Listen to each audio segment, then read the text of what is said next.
السلام علیکم۔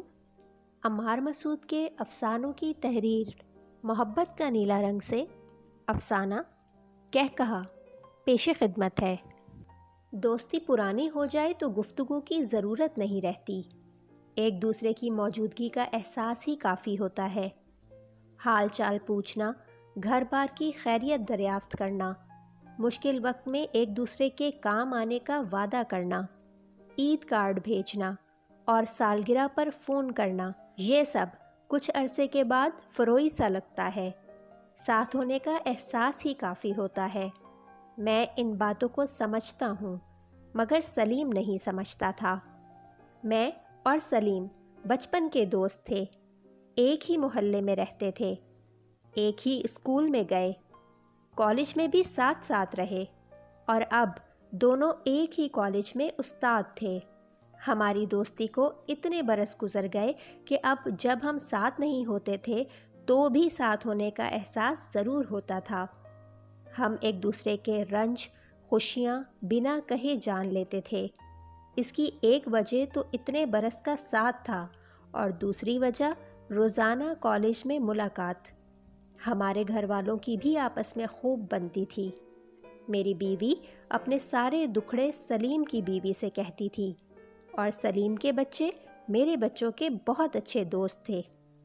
ان سب باتوں کے باوجود میری اور سلیم کی طبیعت میں بہت فرق تھا۔ سلیم اردو پڑھاتا تھا اور میں معاشیات۔ ہم دونوں میں اتنا ہی فرق تھا جتنا ان دو مضامین میں۔ سلیم گفتگو ہی گفتگو تھا اور میں چپ ہی چپ۔ وہ خواب پر یقین رکھتا تھا، میں حقیقت کی دنیا میں رہتا تھا۔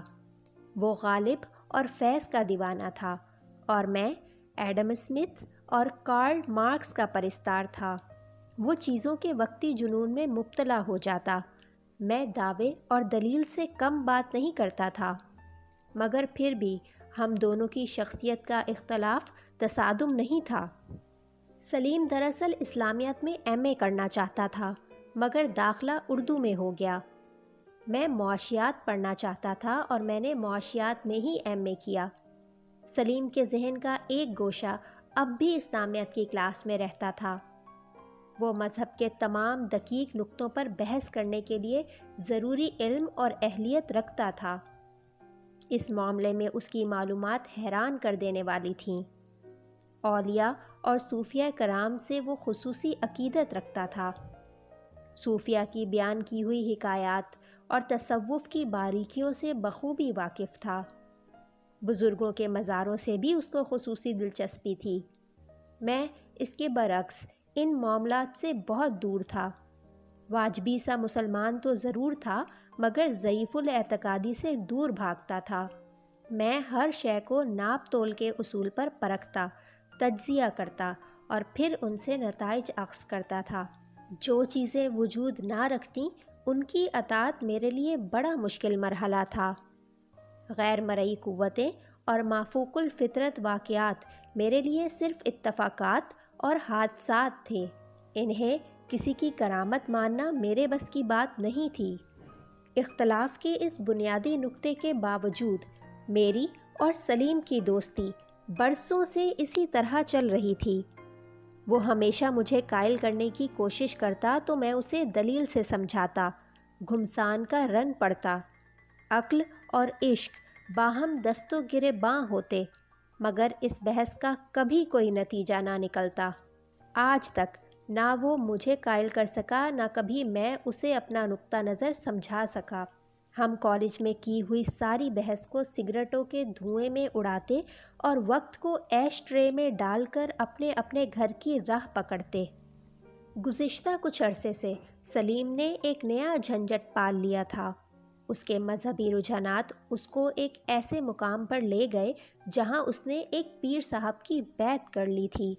سلیم کے ماضی کو اچھی طرح جانتے ہوئے میں اس سب کو وقتی جنون سمجھتا رہا، مگر کچھ ہی عرصے کے بعد مجھے اندازہ ہو گیا کہ اس دفعہ معاملہ سنجیدہ ہے۔ اس ایک پیر کی بیعت نے سلیم کی جسمانی اور ذہنی کیفیت کو بالکل بدل ڈالا تھا۔ وہی کلین شیو سلیم، جو کبھی اچھے سوٹ یا صاف ستھرے شلوار قمیص میں نظر آتا تھا، اب اس نے ایک عجب بے مہار سی داڑھی رکھ لی تھی۔ سفید ٹوپی لباس کا لازمی جز بن گئی تھی۔ آنکھوں میں سرما اور ٹخنوں سے اونچی شلوار، ہاتھ میں تسبیح، کندھے پر پیر صاحب کا عطا کردہ رومال، اور زبان پر ہمیشہ مرشد کا پڑھایا ہوا کوئی ورد رہتا تھا۔ اس کی حیت قضائی پر مجھے ہنسی بھی آتی تھی اور ترس بھی۔ مجھے کبھی ان پیر صاحب سے ملنے کا اتفاق نہیں ہوا، مگر سلیم کی حالت دیکھ دیکھ کر مجھے اس نادیدہ شخص پر غصہ ضرور آتا تھا۔ سلیم جب بھی اس پیر کا نام لیتا تو گفتگو کا آغاز "پیر صاحب قبلہ نے ارشاد فرمایا ہے" سے کرتا۔ پیر صاحب قبلہ اس کے ذہن پر اس بری طرح قابض تھے کہ اب زندگی کے روزمرہ امور، ملازمت کے جھنجھٹ اور دنیاوی طور طریقے اس کو کریہ اور تعفن آمیز لگنے لگے تھے۔ ہر تیسرے دن اس کے گلے میں ایک نیا تعویذ ہوتا، یا پھر ہاتھ میں کسی خاص چلے کا نسخہ، جو اس کو تصوف کی سیڑھی پر ایک اور قدم بڑھانے کے وعدے کے ساتھ پیر صاحب قبلہ کی طرف سے عطا ہوتا تھا۔ سلیم کی یہ حالت میرے لیے ناقابل برداشت ہوتی جا رہی تھی۔ مجھے معلوم تھا کہ وہ چیزوں کے وقتی جنون میں مبتلا ہونے کا وصف رکھتا ہے، مگر اس دفعہ معاملہ کچھ اور لگتا تھا۔ میرا دوست مجھ سے جدا ہو رہا تھا۔ پھر اس دن تو بات حد سے بڑھ گئی جب سلیم کی بیوی میرے گھر آ کر پہروں روتی رہی۔ وہ مجھ سے مدد چاہتی تھی کہ میں کسی طرح سلیم کو جنون کے اس مرحلے سے باہر نکال لوں، اس کا گھر برباد ہونے سے بچا لوں۔ یہ وہ پہلا موقع تھا جب میں نے پیر صاحب قبلہ کی زیارت کا فیصلہ کیا۔ میں اور سلیم جب پیر صاحب کے آستانے کی جانب چلے تو تمام رستے اس کی پور عقیدت میں کچھ اس طرح ڈوبی رہی کہ اس کا بس نہیں چلتا تھا کہ رستے کے ہر ذرے کو چومتا چلے۔ اس نے جوتے اتار کر تھیلے میں اس خیال سے رکھ لیے کہ سفر میں جوتے پہن کر چلنا کہیں بے ادبی ہی نہ ہو۔ تمام وقت وہ حضور والا کی شان میں کچھ اس طرح رطب اللسان رہا کہ مجھے چڑ سی ہونے لگی۔ بقول اس کے پیر صاحب با اختیار تھے۔ وہ بے نواؤں کو نوا، بے اولادوں کو اولاد، مفلسوں کو دولت اور بیماروں کو شفا دینے کے مختار تھے۔ یہ سارا علاقہ ان کے اختیار میں تھا۔ اس نے مجھے کچھ ایسے محیر العقول قصے سنائے کہ مجھے اس شعبدہ گر پر اور غصہ آنے لگا۔ میری طبیعت کو جانتے ہوئے وہ مجھے بار بار تاکید کرتا رہا کہ کوئی ایسی بات نہ ہو جس سے حضور کی شان میں بے ادبی ہو، ورنہ صاحب کمال کو جلال آ جائے تو پہاڑ ٹکرا جاتے ہیں، عذاب نازل ہوتا ہے۔ میں نے اس طرح کے جعلی پیروں کے بہت قصے سنے ہوئے تھے۔ ان کی طاقت کا اصل سبب وہ ضعیف الاعتقاد لوگ ہوتے ہیں جو ان پر آنکھیں بند کر کے ایمان لے آتے ہیں۔ نفسیات کے بنیادی اصولوں سے واقف کوئی بھی شخص ان معصوم لوگوں کو گمراہ کر سکتا تھا۔ عقیدت کے جوش میں ڈوبے لوگ ایک خاص نفسیاتی اثر کے تحت ان کا ہر حکم بجا لاتے۔ اپنا گھر بار، بیوی بچے، مال و دولت سب ان پر وار دیتے۔ یہ نادیدہ پیر بھی مجھے اسی قبیل کا معلوم ہوتا تھا۔ پیر صاحب قبلہ کے وسیع و عریض آستانے کے باہر سینکڑوں مریدوں کا ہجوم تھا۔ آستانے کے باہر ہر رنگ، ماڈل اور قیمت کی گاڑیوں کی ایک طویل قطار تھی۔ ایک طرف دور سے آئے ہوئے زائرین کے لیے لنگر کا انتظام تھا۔ آستانے کے دروازے میں داخل ہونا تو دور کی بات، قریب پہنچنا ہی امر محال تھا۔ اس موقع پر سلیم کی عقیدت مندی رنگ لائی اور کسی نہ کسی طرح ہم حضور کے حجرے میں داخل ہو ہی گئے، جہاں پیر صاحب قبلہ تمام دنیاوی مسائل کا حل آسمانی قوتوں کی مدد سے بتا رہے تھے۔ بڑے سے آراستہ کمرے میں سنہری تخت پر سفید لباس میں ملبوس بزرگ شخص ہی پیر صاحب قبلہ تھے۔ جناب کے گلے میں کئی مالائیں اور سر پر سبز پگڑی تھی۔ سلیم نے بھاگ کر ان کے قدموں کو ہاتھ لگایا اور دست مبارک کو بوسہ دیا۔ مجھے بھی اس نے ایسا ہی کرنے کو کہا، مگر میں صرف قریب جا کر بیٹھ گیا۔ کمرے میں بے شمار عقیدت مند قریب قریب سجدے کی حالت میں تھے۔ چاروں طرف عنبر و لوبان کی خوشبو پھیلی ہوئی تھی۔ نورانی سا یہ ماحول وقتی طور پر کسی بھی شخص کو اپنی گرفت میں لے سکتا تھا۔ جب عقیدت بھری اس خاموشی میں اچانک سلیم نے دھیمی سی آواز میں کہا، حضور یہ میرے دوست ہیں، بیعت کے لیے حاضر ہوئے ہیں۔ میں بھونچکا سا رہ گیا۔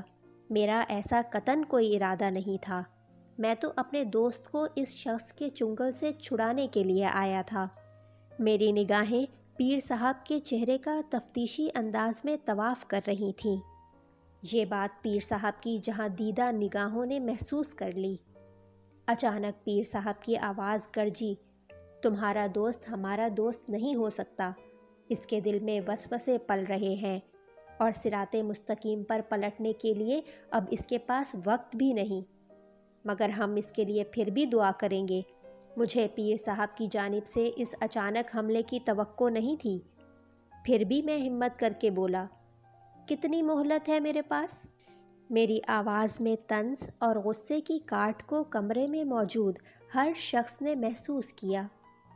لوگ اس بے ادبی پر خوفزدہ ہو کر سہم گئے اور حضور کے جلال سے گھبرا کر کونے کھدروں میں دیکھنے لگے۔ پیر صاحب نے آنکھیں بند کیں اور بڑے وثوق سے اعلان کیا، ہم تیری زندگی کو 3 جمعراتوں کی مہلت اور دیتے ہیں، اس کے بعد اگلے جہان میں تو ہمارا دوست ہو سکتا ہے، چل اٹھ اب یہاں سے۔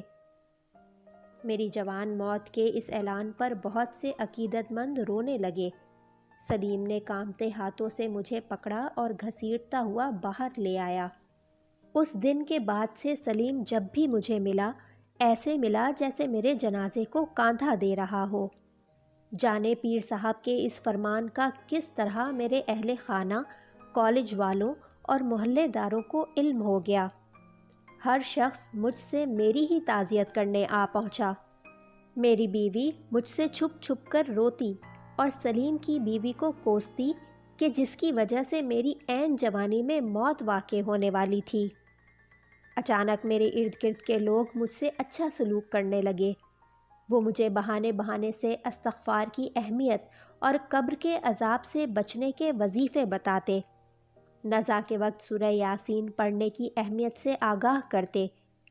میں ان لوگوں پر ہنستا اور کہی لگاتا، مگر کوئی چیز مجھے اندر ہی اندر سے خوفزدہ ضرور کر دیتی تھی۔ انہی دنوں جانے کیسے مجھے اپنے بہت سے رکے ہوئے کام نپٹانے کا خیال آ گیا۔ جانے کیوں میں نے اپنا خریدا ہوا واحد پلاٹ اپنی بیوی کے نام کر دیا۔ خواہ خواہی چیک بک پر بہت سے دستخط کر کے رکھ چھوڑے۔ جن سے ناراضی تھی ان سے معافی مانگ لی۔ کچھ لوگوں کا قرض تھا جو فوراً ادا کر دیا۔ میں اس پیر کی کسی بات پر یقین نہیں رکھتا تھا، مگر یہ کام تو پھر بھی کرنے تھے۔ اپنے ارد گرد کے تعزیتی ماحول سے گھبرا کر میں ایک دن گاؤں والدین کے پاس چلا گیا۔ وہاں میرے متوقع انتقال کی خبر مجھ سے پہلے پہنچ چکی تھی۔ میری ماں مجھ سے لپٹ کر اس طرح روئی کہ جیسے میری جوان موت برداشت نہ کر پا رہی ہو۔ روز بروز میری حالت بھی کچھ تبدیل ہوتی جا رہی تھی۔ جانے کیوں میرا دل کمزور پڑتا جا رہا تھا۔ بیٹھے بیٹھے مجھ پر رکت طاری ہو جاتی اور کچھ دنوں سے بدن میں نکاہت سی رہنے لگی تھی۔ چلتا تو جلدی تھک جاتا۔ اشتہا ختم ہو چکی تھی۔ مجھے اب لباس کا خیال نہیں رہتا تھا۔ شیف بھی بڑھ چکی تھی۔ ہر جمعرات تیسری جمعرات کو قریب لا رہی تھی۔ میرے اندر کا عاقل شخص روز بروز کمزور پڑتا جا رہا تھا۔ معمولی معمولی واقعات سے مجھے بھیانک اندیشے ہونے لگے تھے۔ میرے لیے ہر جگہ دعائیں ہونے لگیں۔ مہلت ختم ہونے میں اب صرف چند گھنٹے رہ گئے تھے۔ گھر میں آیت کریمہ کا ختم ہو رہا تھا۔ دور دراز سے رشتہ دار مختلف بہانوں سے میرے گھر پر آ گئے تھے۔ قریبی مسجد کے امام میری مغفرت کے لیے دم کیا ہوا پانی لے آئے تھے۔ میں نے خوف کے مارے اپنے آپ کو ایک کمرے میں بند کر لیا اور گھڑی کے سامنے سیکنڈ گننے لگا۔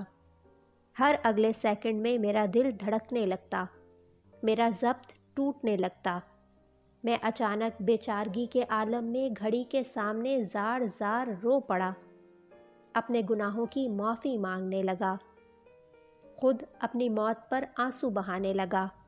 اچانک کمرے میں موجود ٹیلی فون بجا۔ میں خوف کے مارے اچھل پڑا۔ میں فون اٹھانا نہیں چاہتا تھا، موت سے پہلے یہ قطعی غیر ضروری کام تھا، مگر مسلسل بجتی گھنٹی مجھے سکون سے مرنے بھی نہیں دے رہی تھی۔ میں نے ررستے ہاتھوں سے فون اٹھایا۔ دوسری طرف سلیم تھا۔ اس نے رودھی ہوئی آواز میں بتایا، کچھ دیر پہلے پیر صاحب قبلہ رحلت فرما گئے ہیں، انہوں نے ہم گناہ گاروں سے پردہ کر لیا ہے۔